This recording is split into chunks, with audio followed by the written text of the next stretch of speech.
Berdigis, bize öncelikle kendinizden bahseder misiniz? Kısaca kendinizi tanıtabilir misiniz?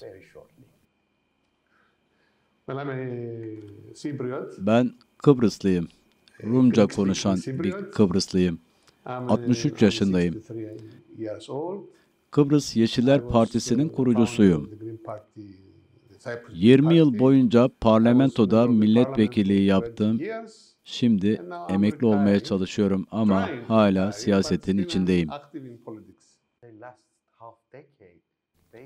Yarım yüzyılda, özellikle son 50 yılda Orta Doğu'da çatışmalar, savaşlar hiç durmadı ve son 50 yıla baktığımızda Kıbrıs sorununda halen çözülmedi. Sizce Orta Doğu'daki çatışmalar ile Kıbrıs sorunu arasında nasıl bir ilişki var?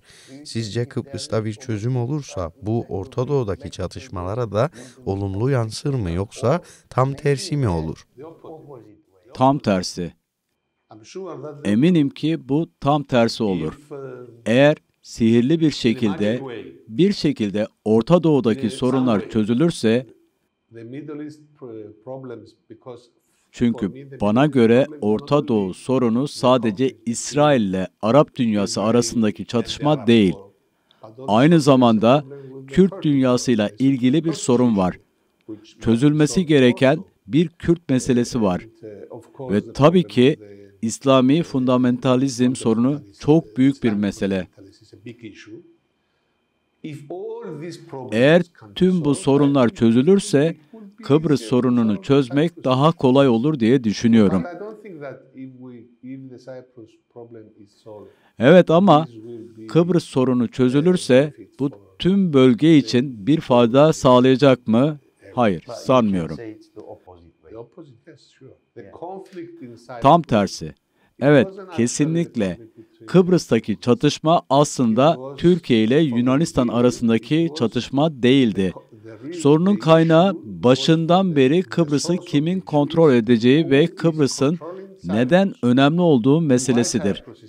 Önemli çünkü Orta Doğu'ya çok yakın. Süveyş bölgesine, tüm bu enerji kaynaklarına çok yakın. Ve çok önemli. Çünkü Orta Doğu'ya çok yakın.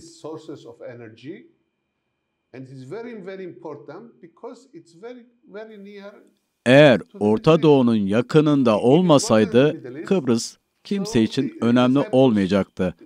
İşte bu yüzden İngilizler asla Kıbrıs'tan ayrılmayacaklarını söylediler. Nitekim de öyle yaptılar.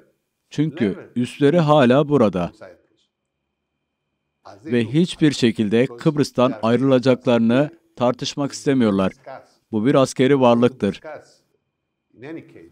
Dolayısıyla aslında Kıbrıs sorunu, Orta Doğu meselelerinde önemli bir rol oynayabilmesi için Kıbrıs'ı kimin kontrol edeceği sorunudur.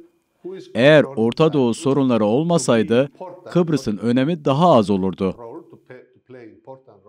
Ben kişisel olarak inanıyorum ki, tabii ki Kıbrıs şu anda Türkiye'nin işgali altındadır.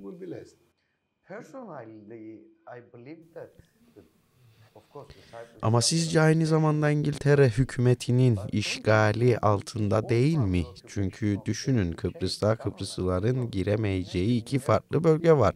Bu bölgelere giriş olanakları yok. Kendi polisleri var, kendi kontrol mekanizmaları var. Ve Orta Doğu'da insanları bombalayan uçaklar buradan, İngiltere'nin askeri üslerinden kalkıyor. Ayrıca Kıbrıslıların geleceği de İngiltere'nin politikalarıyla bağlantılı. Bu da bir tür bir işgal değil mi?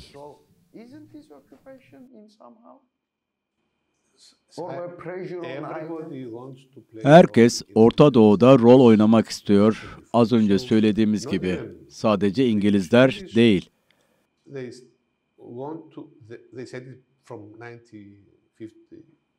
İngilizler 1950'den beri burada kalacaklarını söylediler. Ve bunu da uygulamaya koydular. ABD Kıbrıs'ı kullanıyor. NATO Kıbrıs'ı kullanıyor. Avrupa ülkeleri Kıbrıs'ı kullanıyor.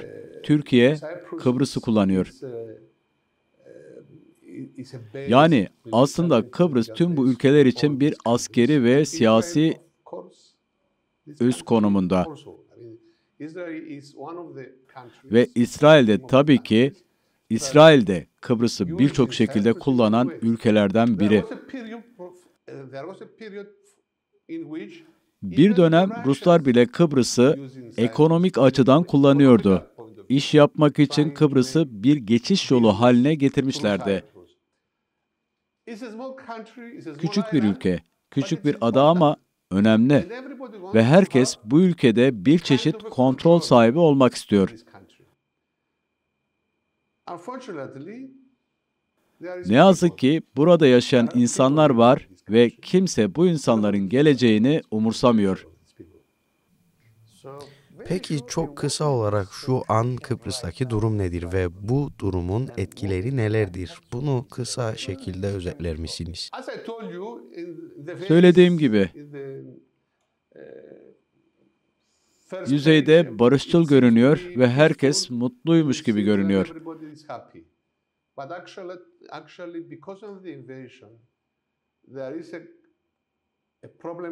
Ama aslında işgal yüzünden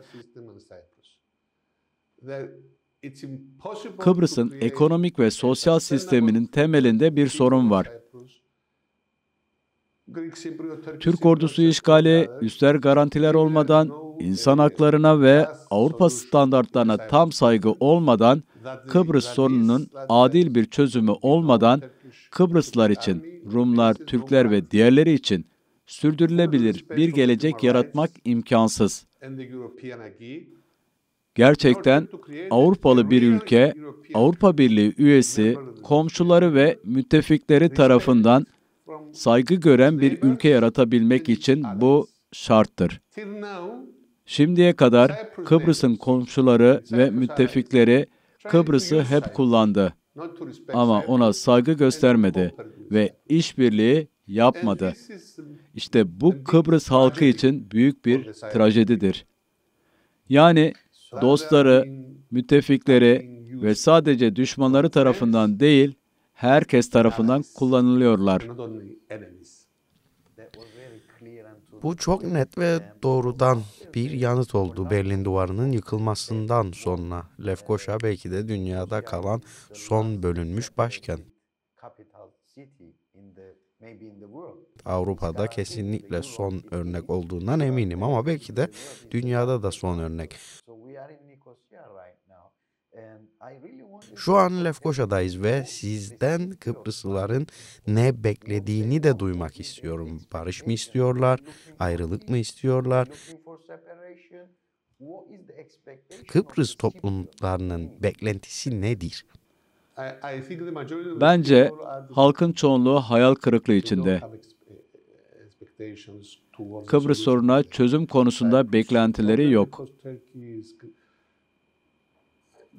Çünkü Türkiye gün geçtikçe daha güçlü bir ülke haline geliyor ve adil, uygulanabilir bir çözüm için hazır olduklarına dair hiçbir işaret yok.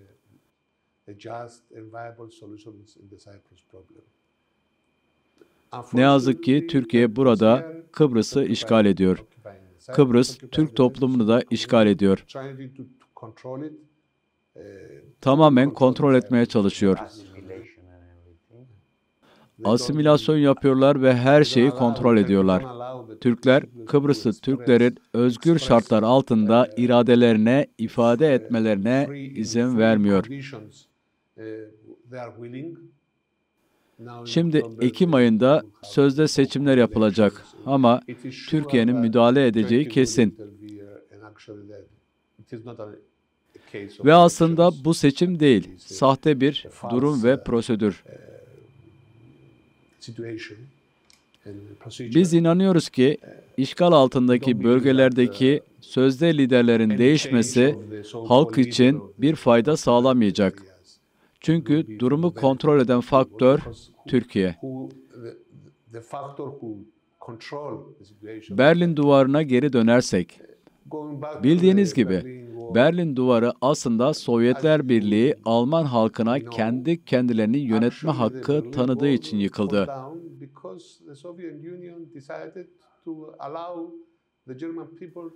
Ancak Türkiye'den de aynı tutumu görürsek o zaman Kıbrıs'ta çözüm için bir umut olabilir.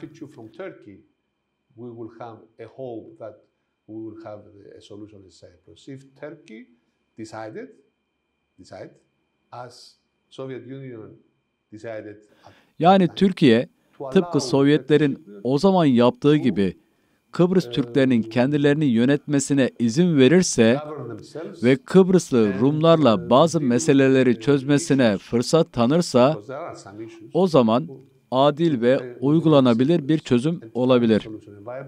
Olabilir. Son olarak Önder Apo yeni bir manifesto yayımladı ve Türk-Kürt çatışmasına barışçıl bir çözüm bulmaya çalışıyor. Siz bunu nasıl görüyorsunuz, nasıl değerlendiriyorsunuz? Şahsen ben Öcalan'ın köklerini yani psikolojik ve ideolojik yaklaşımlarını takip ettim.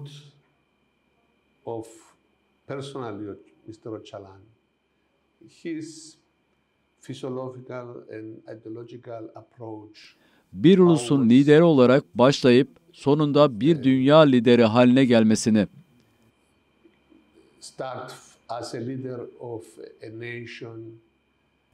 hapiste olmasına rağmen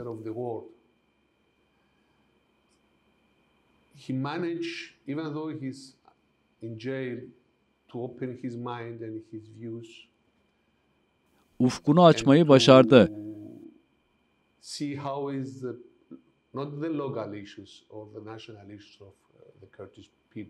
Sadece Kürt halkının yerel ya da ulusal sorunlarını değil, Orta Doğu'nun ve hatta küresel sorunlarını görebildi.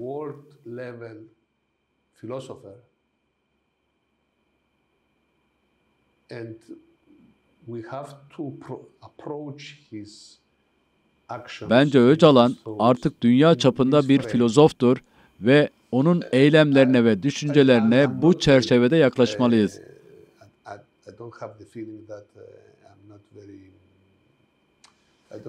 Türk hükümetinin veya Türk devletinin ne yapacağını, nasıl tepki vereceğini bilmiyorum. Bu konuda kötümserim. Öcalan'ın Türk devletinden çok daha ileride olduğunu düşünüyorum.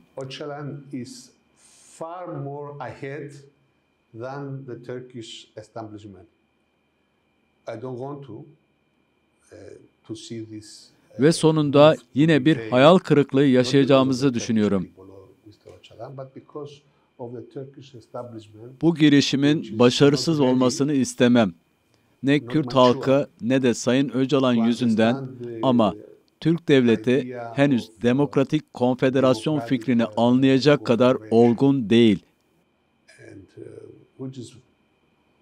Halbuki bu çok ilerici bir fikirdir. Son olarak batıdan doğuya uzanan enerji hatlarını da değerlendirmek istiyorum. Bu hatlar Kıbrıs'ı da etkiliyor. Buna ilişkin ne söyleyeceksiniz?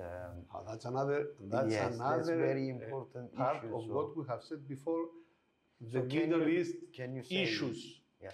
And as I told you, this issue, which something new, Orta Doğu meseleleri ve söylediğim gibi bu konu yeni bir şey. because this is something which based 20-30 yıl önce böyle değildi. something in the frame of how to use the natural gas. Bu mesele doğalgazın nasıl kullanılacağı üzerine kurulu. Orta Doğu'da ve sadece orada değil, Kafkasya'da da çok önemli bir konu. Yani Ermenistan, Azerbaycan'la ilgili meseleler de buna bağlı.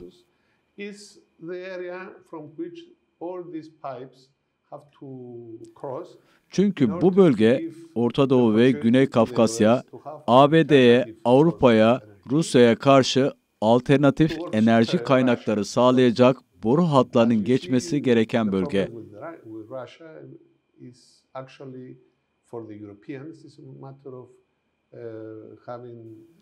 Avrupa için Rusya ile yaşanan enerji sorunu aslında temel bir mesele.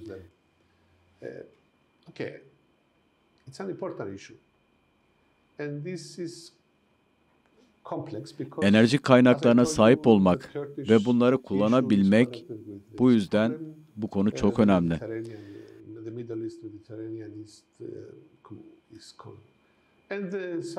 Ama çok karmaşık. Çünkü dediğim gibi Kürt meselesi de bu problemle bağlantılı. Doğu Akdeniz, Orta Doğu, Güney Kafkasya hepsi iç içe geçmiş durumda.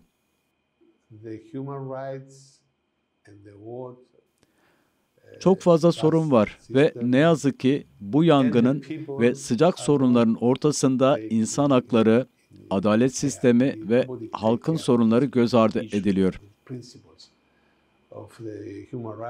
Kimse bu meseleleri, insan haklarının ilkelerini, halkın haklarını umursamıyor. Teşekkür ederim.